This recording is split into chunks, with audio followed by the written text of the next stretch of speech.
Magandang hapon mga idol.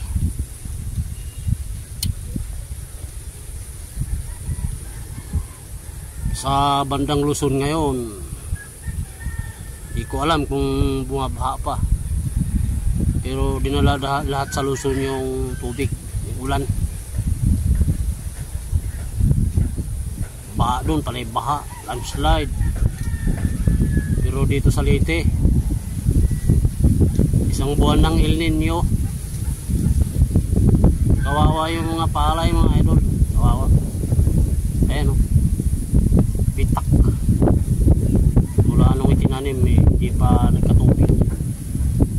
Kahirapan sa tubig ngayon dito. Meron namang irrigation pero agawan, mahirap sumingit mga idol, mahirap sumingit kumuha ng tubig mga idol. So, dry na dry, talagang laki ng bitak, hindi gaanong makakapag, ano tawag dito, saha. Doon yung sa akin, doon sa may kubo na yun, puntahan natin.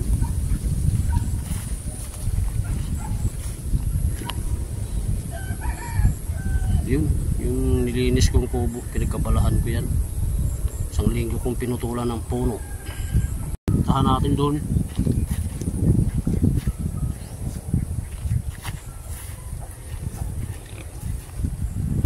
Meron ko papatubig. Pero nagpatubig mga idol, pero may laki ng crack, tuyong tuyo mga idol. Grabe.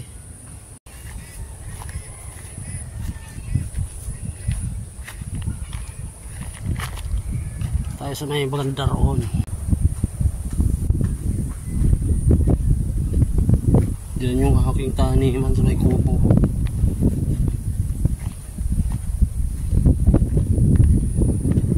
Bitak na eh. Ulan talagang hinihintay nito, ulan. Kita mo naman yan, napakahina lang yan. Maraming kaagaw, hindi mo masusubo yan.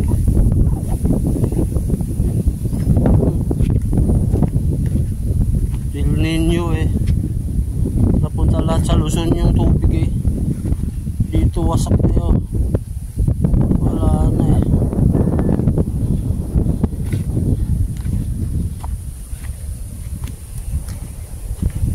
Mga idol, isang ko yung tilapil kanina.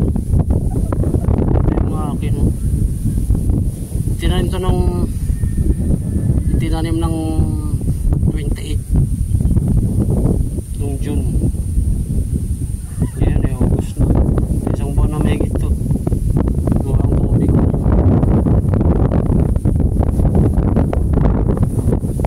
Kailangan dito mapatubigan na eh, para mabunuhan yung pangalawa.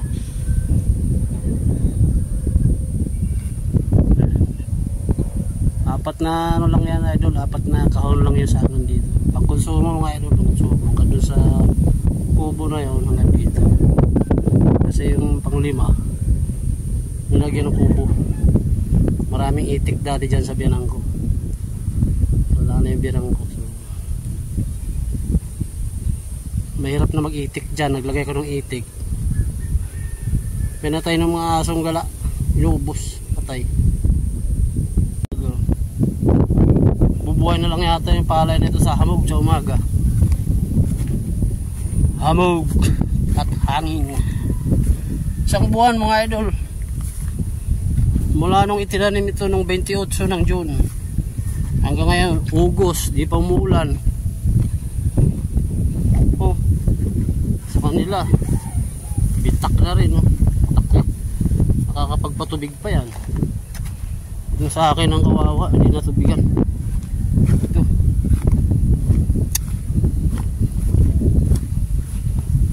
mahirap makipag sabayan, makipagsingitan dyan sa pagpapatubig. Mainit ang ulo ng mga magsasaka. Pare-pareho pang ano, may dalang itak, delikado. Kaya delikado makipagsabayan mga idol. Mga idol, oh. Kailangan ito bago matapos ang linggo ito mapatubigan para bunuhan. Idol. Sa banda roon, oh. Halata mo naman eh, madilaw eh. Madilaw yung palay dito banda sa akin. Kailangan kasi nitong, kasi 30 days na tumahigit eh. Isang beses pa lang ito nabunuhan. Ang 3 araw nabunuhan, medyo basa pa lupa. Isang buwan na mahigit na hindi natubigan, ganyan ang nangyari, oh. Dilaw na. Kailangan na ito ng abono, pero bago abunuhan to, patubigan muna bago abunuhan, tapos isprayan na ito ng para sa steam borer. Sabay na rin yung para sa mga tayangaw.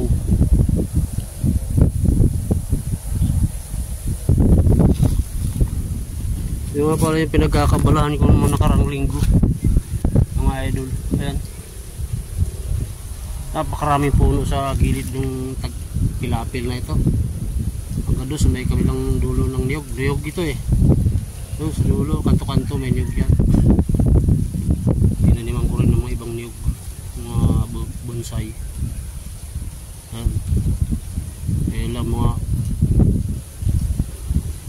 40 years na ganyan dahil puno. Iinis ko yan mga idol.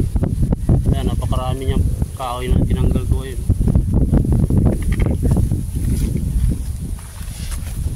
Sa likod marami, isang linggo kong binirayan mga idol,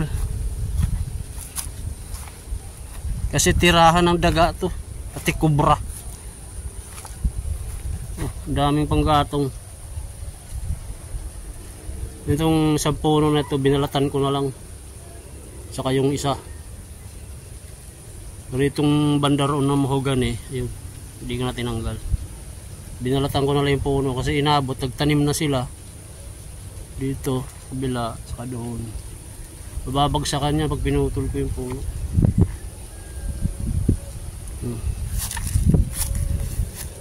Eh, pinagkabalahan ko na sa loob na isang linggo. Oo mga idol, kawawang palayan dito sa Leyte ngayon. May bandang Samar dito sa basta Western Samar, South tsaka Southwestern Samar, ganyan. Wala rin ulan dito sa Leyte, walang ulan. Pero sa Luzon ngayon sagana sa ulan mga idol, baha. Oh, gibang-giba na eh, tagusan na eh, durog na yung bahay eh. Bahay kasi dati kasi kamalig lang to eh. Matapos ang Yolanda, ginawang bahay. Pinatirhan ni Mrs. dun sa, naawa naman siya dun sa magkapatid na may mga saltik naman. Ayun ko, parang sumpong-sumpong ba, may mga sumpong sa utak. Gala lang ng gala, ngayon nawawala na naman. Isang linggong nawala, bumalik, nawala, isang buwan na mahigit. Anak ng titi niya, nagiba. Nilagyan ko na nga ng yero eh. Nawala ngayon ng matagal mga idol yung alaga ni Mrs. na may saltik. Tapos naipost sa Facebook, nandun na sa biliran. Nakuha ng mga hingisda. Yung pala dito sa may bandang Karigarabe, mahilig maligo yun eh. Inaano yata ng sulog papunta doon sa biliran, kinuha nila doon. Sumpong-sumpong ang mga saltik mga idol. Yun ang saltik. Kaya yung bahay nagkasaltik na rin oh.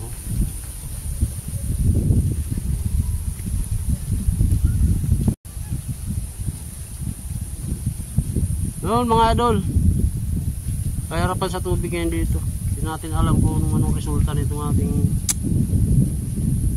pagkonsumo na palay. Kasi Kasi nung nakarang anihan, wala ring kwenta. Nasubra naman yun sa ulan.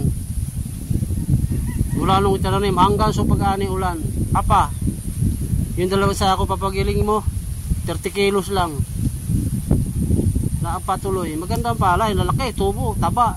Pero ang bunga, apa, mga idol, yung nakarang anihan, napakalaking lugi. Tapos doon naman ngayon, wala namang nagbabalita na El Nino pala rito sa Leyte. Nagtiting. So, ganyan talaga ang buhay magsasaka mga idol, magsasaka. Doon sa bandang Luzon, binabagyo, binabaha. Luging lugi. Sobra, hindi lang lugi. Talagang wala, baha nabahaan. Wala makuha doon, lalo natin kabubuswak pa lang, palabas pala ng bulaklak, wala makuha. Yun ang matindi. Dito naman sa amin, El Nino. Pagkatapos ng tanim, hindi na mulan mga idol. Meron patubig pero hindi sapat. Kasi hindi sapat dahil malawak itong low supply yan mahirap naman yung makipag-agawan ka dyan. Sa tsakak ngayon, mainit ng ulo. Yun.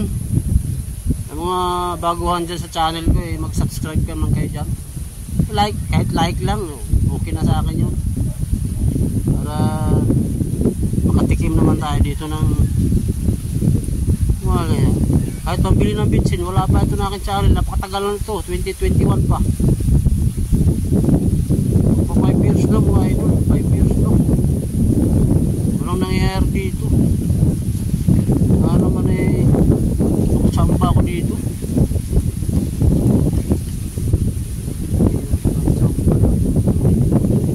Mga idol, labay. Ingat kayo lahat dyan. Like lang. Mga buti-buti pusing po, subscribe at notification bell. Yung kalimbang ba? Para ma-notify ka sa sunod ko pag mag-video mga idol.